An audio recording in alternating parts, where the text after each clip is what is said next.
The Greek camps are, by common consent, miserable places for the refugees, and temperatures well below freezing at night do nothing to improve things. But they've been gathering spare food together and helping distribute it to others for whom things are potentially even worse. Adel, who's originally from Aleppo, joins his friend Adnan and European volunteers on the streets of Thessaloniki. They're looking for people to give food to. In this cold, being hungry could be a killer. But the food isn't only for refugees. In this squalid apartment are homeless Greeks who are grateful for the kindness of strangers. I didn't know they were refugees. I'd like to thank them. They come 3 times a day, lunchtime and at night as well. In this bitter cold, there is the most extraordinary inversion of events.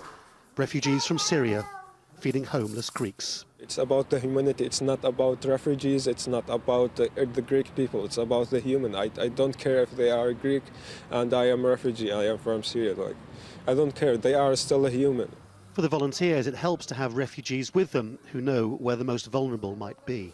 The way we found the family staying in the apartment blocks here was actually a refugee who was helping us out, and he would spend his time during the day when he first arrived here about 9 months ago to find everybody in the city that needed help, like homeless refugees, homeless Greeks.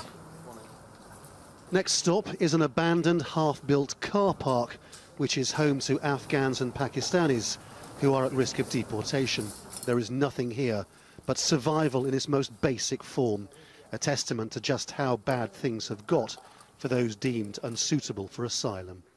As bad as it may look here, things in northern Greece aren't quite as bad as they are in other parts of Central Europe during this intense cold, because the authorities have made some efforts to move the most vulnerable homeless out of places like this and into hostels. But there's no doubt that the food that the refugees and the volunteers are providing is potentially a lifesaver. This cold weather front is presenting a massive humanitarian challenge for those trying to help the refugees in several countries. Here, uniquely, they're doing their best to help each other. Lawrence Lee, Al Jazeera, Thessaloniki, northern Greece.